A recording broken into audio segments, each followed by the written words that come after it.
Cascading style sheet CSS is used to set the style in web pages which contain HTML elements.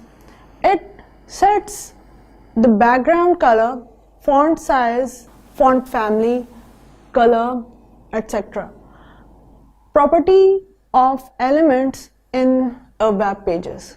तो हम CSS को HTML document में 3 तरह से लगा सकते हैं: inline CSS, internal CSS और external CSS. So inline CSS may be used to apply a unique style for a single element. Inline CSS means tag के अंदर CSS लगाना, और internal CSS means पेज के अंदर CSS लगाना, और external CSS का मतलब है कि आप एक अलग से CSS फाइल को HTML डॉक्यूमेंट में लिंक कर दें.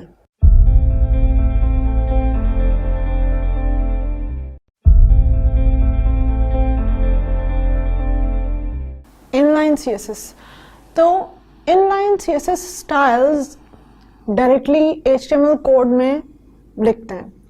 ये स्टाइल सिर्फ एक जगह, सिर्फ एक एलिमेंट पर अप्लाई होते हैं.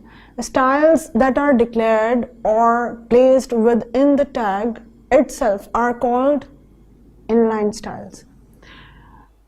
इसमें हम स्टाइल का एट्रीब्यूट यूज करते हैं. इस स्टाइल एट्रीब्यूट की वैल्यू एक डिक्लेरेशन लिस्ट हो सकती है.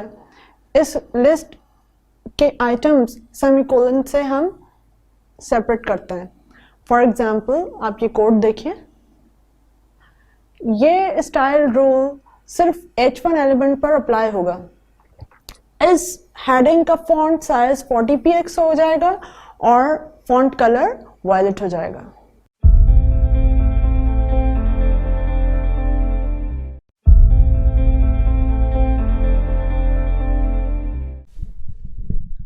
So there are 3 types of CSS. हम HTML डॉक्यूमेंट में 3 तरीके से CSS अप्लाई कर सकते हैं: इनलाइन CSS, इंटरनल CSS और एक्सटर्नल CSS. तो इनलाइन CSS होती है जो कि आप किसी भी सिंगल एलिमेंट पे कोई अगर यूनिक स्टाइल अप्लाई करना चाह रहे हैं तो आप उस एलिमेंट को अलग से भी स्टाइल कर सकते हैं. तो अब हम देखते हैं कि किस तरह से इनलाइन CSS अप्लाई होती है.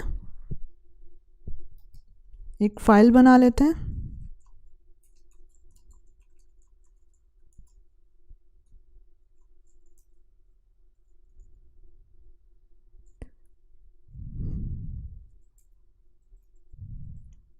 टाइटल इधर दे देते हैं.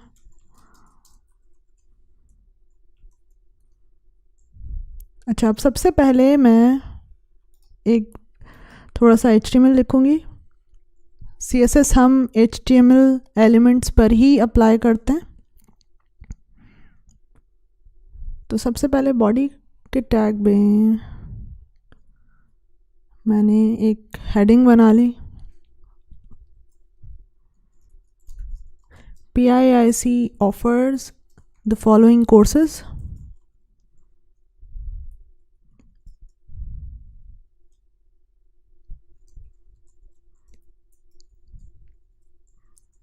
अब एक ऑर्डर्ड लिस्ट बना लेते हैं.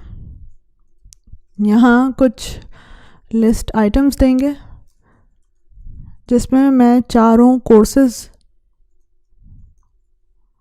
बताऊंगी.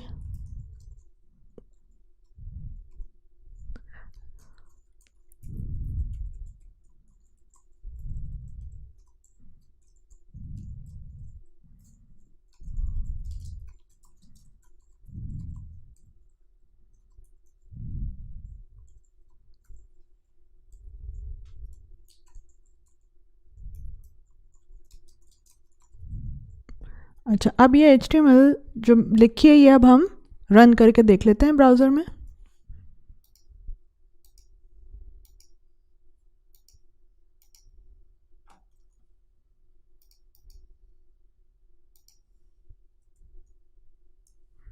तो यहाँ देखें रिज़ल्ट आपको नज़र आया, जो भी डिफ़ॉल्ट कलर है वो ब्लैक है। अब मैं चाहती हूँ कि H1 का, बॉडी का और ये जो लिस्ट आइटम्स दिए हैं सब पे अलग अलग CSS अप्लाई करूँ। तो अभी हम क्या कर रहे हैं, अब हम इनलाइन CSS कर रहे हैं। तो इनलाइन CSS आप डायरेक्टली लगाते हैं HTML कोड में, यानी कि HTML एलिमेंट्स पर। जब भी आप चाह रहे हैं कि ये स्टाइल एक जगह एक एलिमेंट पर अप्लाई हो तो आप इनलाइन CSS यूज़ करते हैं। तो यहाँ मैं क्या करूँगी कि स्टाइल का टैग, सबसे पहले स्टाइल के टैग में मैं देना चाह रही हूँ, ये देखें ये टैग लगाया है बॉडी एलिमेंट पे। अब मैं चाहती हूँ कि बॉडी का बैकग्राउंड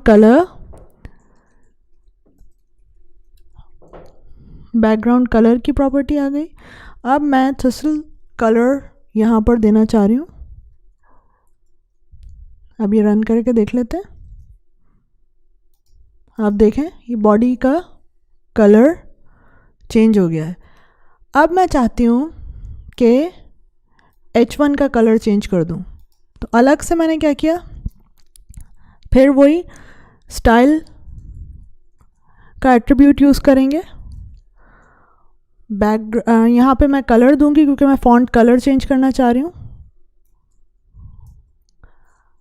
कलर की प्रॉपर्टी यूज़ की। अब मैं चाहती हूँ कि H1 का कलर हो जाए पेल वायलेट रेड। अब ये रन करके देखते हैं। तो ये H1 का कलर चेंज हो गया। अच्छा, अब मैं चाह रही हूँ कि ये जो चारों लिस्ट आइटम्स हैं, तो चारों लिस्ट आइटम्स का कलर चेंज हो जाए। तो वही स्टाइल का एट्रीब्यूट यूज़ करेंगे। उसमें मैंने कलर स्पेसिफाई कर दिया ग्रे।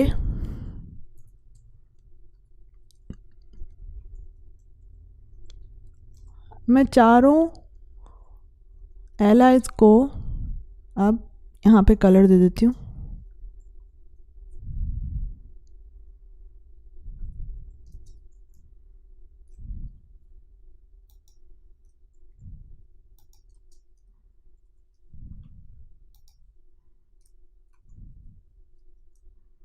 अब रन करके देखते हैं। तो चारों एलाइज का कलर, ये देखें चारों का कलर चेंज हो गया।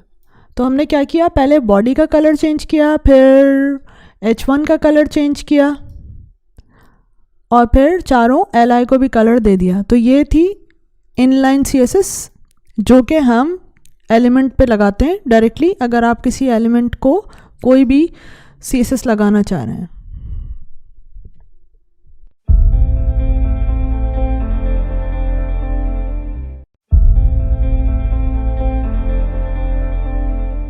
Internal or embedded CSS. You can also include CSS rules within an HTML page by placing them inside a style element, which usually sits inside the head element of the page. The style element should use the type attribute to indicate that the styles are specified in CSS. The value should be text CSS. Internal या embedded CSS हम HTML document में इस तरह से add करते हैं। अब इस HTML पेज में जितने भी पैराग्राफ्स हैं उनका फॉन्ट साइज 20px होगा और फॉन्ट कलर मीडियम ब्लू होगा।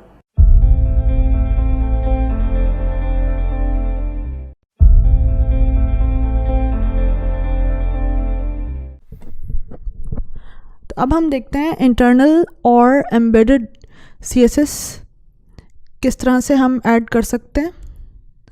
एक फाइल क्रिएट करते हैं internal CSS।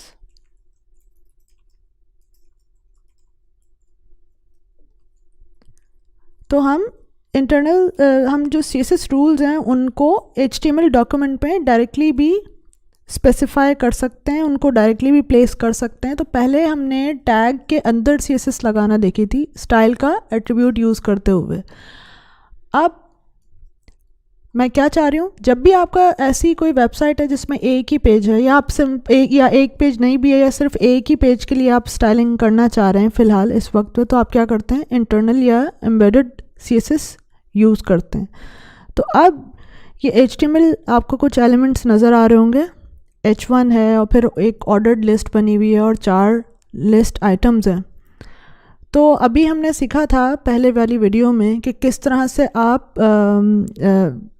Inline CSS use करते हैं। अब हम सीखते हैं कि कैसे आप इंटरनल CSS यूज़ कर सकते हैं।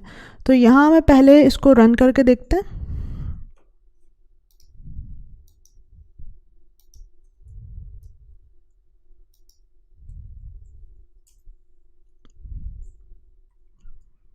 तो ये देखें, ये सिंपल HTML डॉक्यूमेंट हमें अभी नज़र आ रहा है। अब इस पर CSS अप्लाई करते हैं।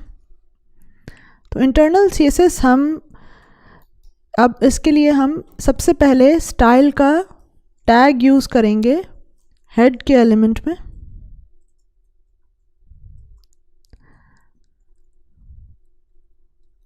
अच्छा, और स्टाइल के एलिमेंट में ही हम पूरी CSS लिखते हैं। तो अब मैं चाहती हूँ कि बॉडी पे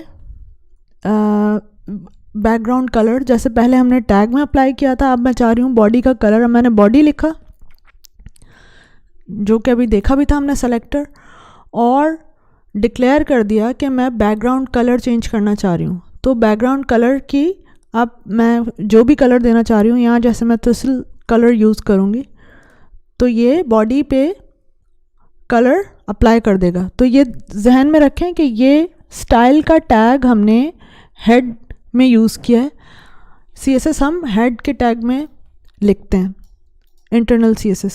तो अब ये रन करके देखते हैं। बॉडी पे कलर अप्लाई हो गया। अब मैं चाह रही हूँ कि ये वाली जो हेडिंग है H1 है, इसका कलर भी चेंज कर दूँ। तो वो भी हम यहाँ कर सकते हैं। H1 कर्ली ब्रैकेट्स में हम बताएंगे कि क्या रूल अप्लाई करना है। तो मैं फॉन्ट कलर चेंज करना चाह रही हूँ, तो कलर की प्रॉपर्टी दूंगी और जो कलर यूज़ करना है वो कलर यहाँ पर दे देंगे। तो यहाँ मैं पेल वायलेट रेड यूज़ करना चाह रही हूँ। H1 को कलर दिया। अब ये रन करके देखते हैं। तो ये हेडिंग का कलर चेंज हो गया है। अब ये जो चारों लिस्ट आइटम्स नज़र आ रहे हैं, अब मुझे इनका कलर चेंज करना है। तो पहले आपने देखा था कि मुझे इंडिविजुअली हर LI पे जाके उसका कलर चेंज करना पड़ा था, कि स्टाइल का एट्रीब्यूट यूज़ किया था और हर एलिमेंट को अलग अलग हमने स्टाइल किया था। अब यहाँ मैं क्या करूँगी, सिर्फ हमने सीखा था कि कुछ एट्रीब्यूट्स, क्लास और ID एट्रीब्यूट्स। तो यहाँ मैं क्लास यूज़ करती हूँ HTML डॉक्यूमेंट में। इन चारों लिस्ट पे हम क्लास लगा देंगे कोर्सेज।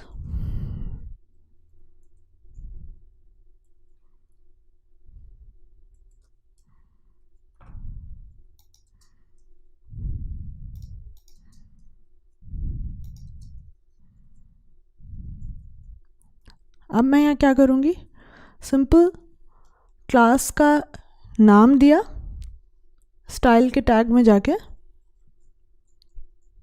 डॉट से हम करते हैं। तो क्लास लिखा मैंने कोर्स, और अब मैं कलर स्पेसिफाई कर दूंगी।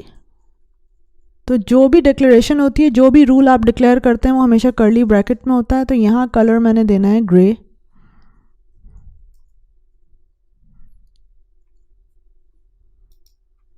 अभी रन करके देखते हैं।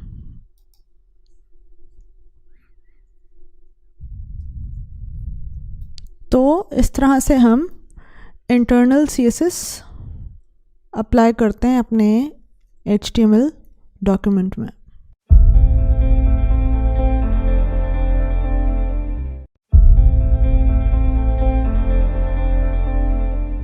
External CSS. External style sheet is basically a CSS file containing list of declaration blocks. This CSS file is linked to various web pages by applying similar styles. So to link HTML and CSS file together, we use link tag. उसका syntax कुछ इस तरह से है. तो हम ये link का tag यूज करते हैं CSS फाइल को HTML डॉक्यूमेंट से लिंक करने के लिए, और लिंक के टैग में हम href यानी कि हाइपर लिंक रेफरेंस का एट्रीब्यूट यूज करते हैं, जहां हम फाइल नेम स्पेसिफाई करते हैं with .css extension. Then we use a type attribute. Its value should be text CSS. That indicates that the content in this file is a plain text or a CSS code. Next attribute we use is relation. This specifies the relationship between the HTML page and the file it is linked to. The value should be style sheet while linking to a CSS file. और आप देख सकते हैं REL equals to style sheet. तो इस तरह से आप स्पेसिफाई कर सकते हैं. अच्छा, एक चीज़ नोट करें कि आपका लिंक का जो टैग है वो हमेशा हम प्लेस करते हैं हेड के टैग में.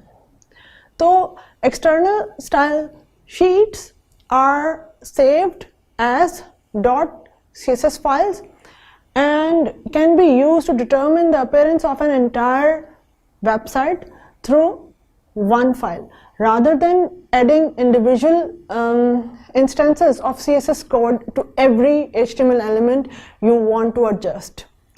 In order to use an external style sheet, your .html files need to include a header section that links to the external style sheet and looks something like this. So this will link the .html file to your external style sheet.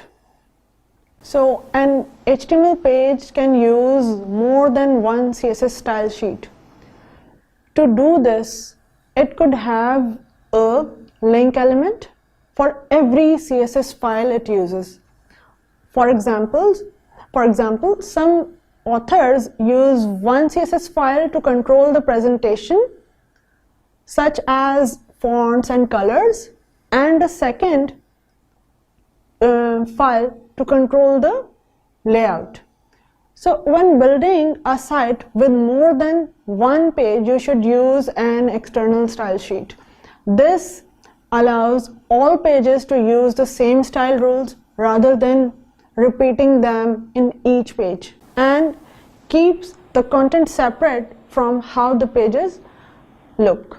Means you can change the styles used across all the pages by altering just one file rather than each individual page.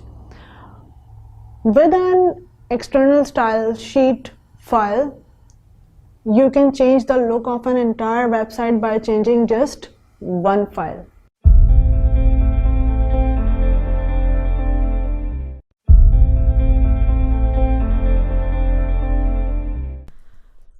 तो अभी तक हमने देखा कि inline CSS कैसे use करते हैं, internal CSS use कैसे करते हैं. अब हम देखते हैं कि एक्सटर्नल CSS किस तरह से यूज़ कर सकते हैं.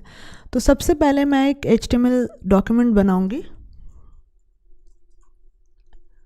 क्योंकि अब हम एक्सटर्नल CSS यूज़ करने जा रहे हैं. तो मैं एक्सटर्नल CSS के नाम से ही डॉक्यूमेंट बना लेती हूँ.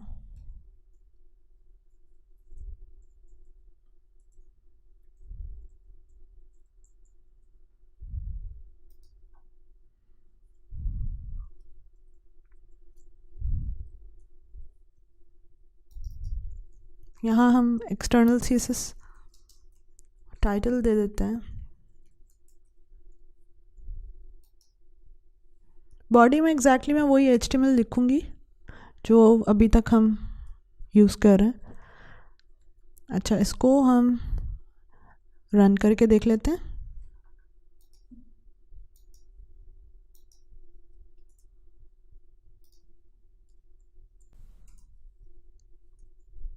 यहाँ आप रिज़ल्ट देखें, ये सिंपल HTML डॉक्यूमेंट हमें नज़र आया है। अच्छा, तो एक्सटर्नल CSS या can be used to determine the appearance of an entire website through just one file। मतलब आप पूरे अपने वेबसाइट की जो स्टाइलिंग है वो सिर्फ एक CSS, एक फ़ाइल में CSS लिख के और उस फाइल को आप HTML डॉक्यूमेंट से लिंक कर सकते हैं। तो एक्सटर्नल CSS के लिए हम एक अलग CSS फाइल बनाएंगे। आप यहाँ अच्छा देख सकते हैं कि अभी तक जो हमने किया सारी HTML फाइल्स थी, यानी कि हमने सबसे पहले इनलाइन जो CSS लिखी थी वो HTML डॉक्यूमेंट में ही लिखी थी टैग के अंदर। जो इंटरनल CSS थी वो हमने HTML डॉक्यूमेंट में लिखी थी हेड के टैग के अंदर। एक्सटर्नल CSS का मतलब ये है कि एक अलग CSS की फ़ाइल होगी, उसको हम लिंक कराएंगे HTML डॉक्यूमेंट से। तो वो फाइल बना लेते हैं, एक्सटर्नल CSS .css। आप देखें ये एक्सटेंशन उसका .html नहीं होगा क्योंकि ये CSS फाइल है, तो इसका एक्सटेंशन .css होगा। तो आप एक अलग फाइल में पूरी CSS लिख सकते हैं, बजाय इसके कि आप हर एलिमेंट को ऑल्टर करें या एक एक अलग अलग पेज को ऑल्टर करें। आप क्या करें, अगर बड़ी वेबसाइट है तो एक पूरी अलग CSS की फ़ाइल बनाएं और उसको HTML डॉक्यूमेंट में लिंक करा दें। तो ये CSS फाइल हमने खोली हुई है। अब मैं चाह क्या रही हूँ कि ये जो आपकी बॉडी है, बॉडी का कलर चेंज कर दूँ, H1 जो हेडिंग है उसका कलर चेंज कर दूँ, और जो लिस्ट आइटम्स हैं उनका भी कलर चेंज कर दूँ। तो अब हम CSS अप्लाई करते हैं।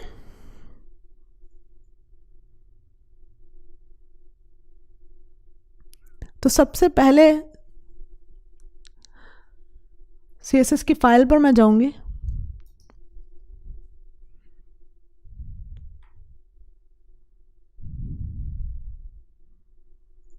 अच्छा, तो अब मैं क्या चाह रही हूँ, पहले यहाँ पर हम CSS लिख लेते हैं अलग से। तो मैं चाह रही हूँ बॉडी पे मैं वही एग्जैक्टली CSS अप्लाई करूँगी जो जो दोनों एग्जाम्पल्स में मैंने किए, कि बॉडी का बैकग्राउंड कलर चेंज करते हैं, वही टसल कलर यूज़ करेंगे। H1 हेडिंग का फॉन्ट कलर चेंज करना है, पेल वायलेट रेड कर लेते हैं।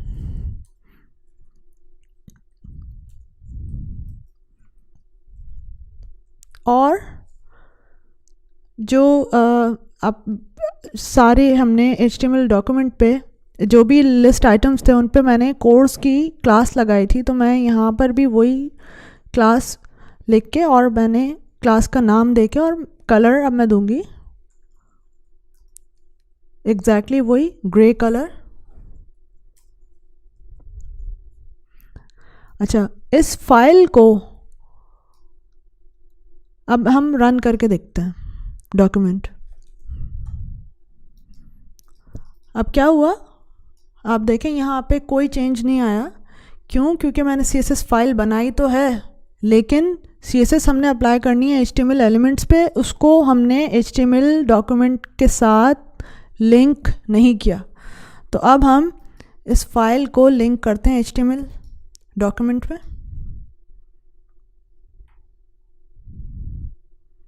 अच्छा, तो सबसे पहले लिंक करने के लिए मैं लिंक का टैग यूज़ करूँगी।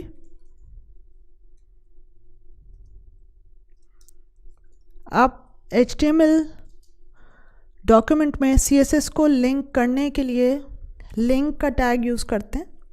इसमें href का एट्रीब्यूट हम यूज़ करेंगे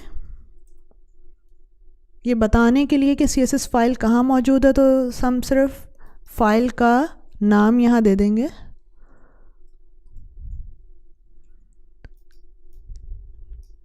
ये देखें। अब href के बाद मैं टाइप का एट्रीब्यूट यूज़ करूँगी और उसकी वैल्यू होगी टेक्स्ट CSS। ये इंडिकेट करता है कि ये इंडिकेट करता है कि ये जो कंटेंट है इस फाइल में ये प्लेन टेक्स्ट या CSS कोड है। अच्छा, इसके बाद एक एट्रीब्यूट हम और यूज़ करेंगे, REL यानी कि रिलेशन का, and this specifies the relationship between the HTML page and the file it is link to, और इसकी जो वैल्यू है वो होगी स्टाइल शीट।